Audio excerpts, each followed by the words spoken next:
कैसे हो आप सब।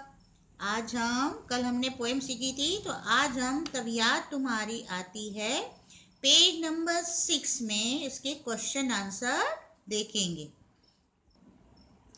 ये देखिए, प्रश्नों के मौखिक उत्तर दीजिए। मौखिक मतलब ओरल। सुबह होते ही क्या क्या होता है? तो सुबह होते ही क्या क्या होता है? चिड़िया चहचहाती है, कलियां खिलने लगती है, खुशबू की लहरें फूलों से निकलकर चारों ओर फैल जाती है। फिर सेकंड क्वेश्चन है आपका, मैदानों में हरियाली कब लहराती है? कब लहराती है मैदानों में हरियाली? मैदानों में हरियाली वर्षा ऋतु में लहराती है।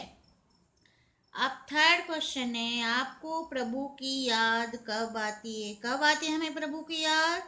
प्रकृति के सुंदर नज़ारे देखकर और सुंदर अद्भुत रूपों को देखकर हमें किसकी याद आती है? प्रभु की। प्रभु के तत्व कौन कौन से हैं? तारे, सूरज, चांद, सागर, पर्वत और आदि देखकर हमें किसकी याद आती है? प्रभु की।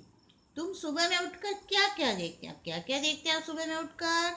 आप सुबह जैसे ही उठते हो तो आप देखते हो पंछी चहचहाते हैं, पूरे दिशा में सूर्योदय हो रहा होता है, कलियां खिल गई होती हैं, लोग अपने अपने काम में व्यस्त हो रहे होते हैं, पाठशाला में जाने वाले विद्यार्थी घर से निकल पड़ते हैं। ये देखिए बच्चों, दूसरा क्वेश्चन है हमारा, चित्र को देखिए और वचन परिवर्तन कीजिए। वचन परिवर्तन मतलब एक वचन और बहुवचन। जो क्वेश्चन हमारा एक वचन में है तो उसका आंसर हमें बहुवचन में देना है। अगर क्वेश्चन हमारा बहुवचन में है तो उसे हम आंसर एक वचन में लेंगे। अब यहाँ पे देखिए, यहाँ है चिड़िया उड़ रही है, तो यहाँ पे देखो एक चिड़िया है और बहुवचन में एक से ज़्यादा के बारे में कहा जाता है। यहाँ पे इसका आंसर होगा चिड़िया उड़ रही हैं। अब इसमें क्या परिवर्तन आया देखो, यहाँ पे या और यहाँ पे या में देखो क्या परिवर्तन है। यहाँ पे आपका चंद्र बिंदु लग गया, यहाँ पे चंद्र बिंदु नहीं है। जब हम एक से ज्यादा चिड़िया के बारे में बात करते हैं तब हम क्या लगाते हैं? चिड़िया। और यहाँ पे देखो है, जब हम एक वचन के साथ है लिखते हैं तो उसमें डॉट नहीं आता, लेकिन बहुवचन के साथ जब है आता है तो उसमें देखो डॉट लगता है, बिंदु लगता है। तो यहाँ पे चिड़िया उड़ रही है तो यहाँ पे चिड़िया उड़ रही हैं। यहाँ पे है में डॉट लगा और या के ऊपर क्या लग गया? चंद्र बिंदु। अब सेकंड देखो, कली नहीं खिली है, एक कली के बारे में कहा जा रहा है, तो बहुवचन में हम कैसे लिखेंगे? कलियां नहीं खिली हैं। अब देखो कलियां में क्या है, जो बड़ी की मात्रा थी वो यहाँ पे बहुवचन में किस में बदल गई? छोटी की मात्रा में। और साथ में क्या जुड़ गया? या, और ऊपर चंद्र बिंदु। और हे में देखो क्या आ गया? डॉट। कलियां नहीं खिली हैं, यहाँ पे भी डॉट आएगा। तो यहाँ पे देखा आपने, है में डॉट हो गया। अब यहाँ पे देखो थर्ड, बूंद गिरती है, तो अब इसका बूंद एक के बारे में कहा जा रहा है तो इसका बहुवचन होगा बूंदे गिरती हैं। अब बूंदे में देखो यहाँ पे द के ऊपर क्या लग गया? एक ही मात्रा, साथ में डॉट। गिरती हैं, और बहुवचन के साथ है लगा तो क्या आ गया? डॉट। देखो बहुवचन के साथ जहाँ जहाँ है आएगा तो उसमें डॉट लगेगा, और एक वचन के वाक्य के साथ है में डॉट नहीं आता, हमेशा याद रखना। अब यहाँ पे देखिए, अब यहाँ पे आपको बहुवचन में क्वेश्चन दिया है, दरवाजे खुले हैं, मतलब एक से ज्यादा दरवाजे हैं, इसलिए यहाँ पे बहुवचन का सेंटेंस हो गया, दरवाजे खुले हैं। अब इसका एक वचन हमें आंसर में लिखना पड़ेगा। जहाँ बहुवचन है तो उसका आंसर आएगा एक वचन में, और जहाँ एक वचन में दिया है वहाँ हम आंसर लिखेंगे बहुवचन में। तो दरवाजे का क्या हो जाएगा? दरवाजा खुला है। अब यहाँ देखो, यहाँ पे देखो, अब 3 लड़कियां हैं, एक से ज्यादा, तो बहुवचन हो गया लड़कियां खेल रही हैं। तो देखो यहाँ पे है में डॉट है, यहाँ के ऊपर चंद्र बिंदु है और क में छोटी की मात्रा। अब बहुवचन में लड़कियां खेल रही हैं, एक वचन में कैसे लिखेंगे? लड़की खेल रही है, देखो है में डॉट नहीं है। और जो यहाँ पे छोटी की मात्रा थी वो एक वचन में कौन सी मात्रा है? बड़ी की मात्रा। जो एक वचन में बड़ी की मात्रा है बहुवचन में वो किसमें परिवर्तन हो जाती है? छोटी की मात्रा में। कुछ नियम है व्याकरण के जो आपको याद रखने पड़ेंगे। अब हम पेज नंबर 7 में देखते हैं। अब ये देखिए, शब्दों को उचित क्रम में रखकर अर्थपूर्ण वाक्य बनाइए। अब देखो ये शब्द हैं, ये हमें आगे पीछे लिखे हुए हैं। अगर हम इसको ऐसे पढ़ेंगे तो उनका कोई अर्थ नहीं निकलता। जैसे जीवन जल है ही, इसका कोई अर्थ नहीं निकलता, मतलब आगे पीछे शब्द दे रखे। अब इनको शब्दों को हमें इस तरह सही तरीके से उचित क्रम में रखना है जिससे सही सेंटेंस बने, उसका अर्थ निकले।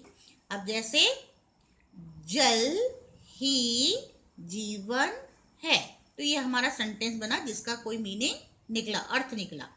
और ऐसे जब हमने पहले पढ़ा तो उसका कोई अर्थ नहीं था। तो उचित क्रम में रखना मतलब सही क्रम में रखकर उसका अर्थपूर्ण वाक्य बनाना। तो जल ही जीवन है। अब यहाँ पे देखो, यहाँ पे अब कैसे सेंटेंस बनेगा? फूलों में कौन रंग भरता है? फूलों में कौन रंग भरता है? और यहाँ पे कैसे सेंटेंस बनेगा? बादल में बिजली क्यों चमकती है? बादल में बिजली क्यों चमकती है? अब यहाँ देखिए, स्वाध्याय में आप आइए, है ना। अब स्वाध्याय में देखो, प्रश्नों के उत्तर लिखिए। इसको भी एक बार मैं आपको थोड़ा समझा देती हूँ। अब चिड़िया खुशी के गीत कब गाती है? कब गाती है? बहुत सवेरे, जब चहचहाती है तो खुशी के गीत गाती है। तो हमें ऐसे लगता है जैसे खुशी के गीत गा रही। अब सुबह होने पर प्रकृति में कैसे बदलाव आते हैं? तो सुबह होने पे क्या होता है? रात का अंधेरा दूर हो जाता है, तारे आकाश में छिप जाते हैं, सूरज की रोशनी में तारे नहीं दिखाई देते। और पूर्व दिशा में सूर्योदय से पहले क्या छा जाती है? लाली छा जाती है। पंछी चहचहाने लगते हैं, कलियां खिलने लगती हैं, फूलों की सुगंध हवा में फैलने लगती है। इस प्रकार सोई प्रकृति भी जाग उठती है और वातावरण में कैसा अनुभव होता है? ताजगी का। पृथ्वी पर हरियाली कब छा जाती है? कब छा जाती है? वर्षा ऋतु के समय।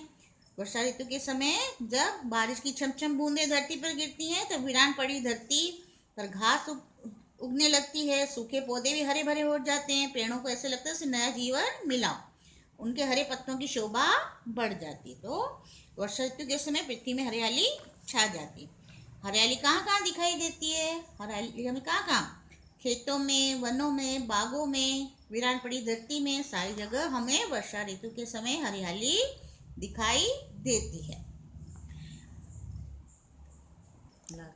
अब ये देखो बच्चों, पेज नंबर 8 में आपके उदाहरण के अनुसार निम्नलिखित शब्दों के समानार्थी शब्द कोष्टक में से ढूंढकर वाक्य में प्रयोग कीजिए। कोष्टक मतलब ये है ना। अब इसमें से समानार्थी मतलब समान अर्थ बताने वाले शब्द।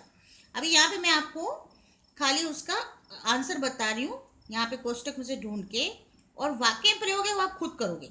अब जैसे देखो सुबह, तो यहाँ का पहले आंसर दे रखा है प्रातः काल, ठीक है। फिर उसके बाद देखिए खुशी, आनंद, ये देखो आनंद। फिर खुशबू, तो उसका समानार्थी शब्द होगा सुगंध। बहुत ज्यादा, मुस्काना, हंसना, तो ये आपके समानार्थी शब्द हो गए। और वाक्य में प्रयोग है वो आप खुद करेंगे। अब आपको इस चैप्टर का PDF भेजा जाएगा, जो आपने हिंदी की 200 पेज की नोटबुक बनाई है उसमें आपको कॉपी करना है। तो ये चैप्टर हमारा यहीं समाप्त होता है। आपका बहुत बहुत धन्यवाद।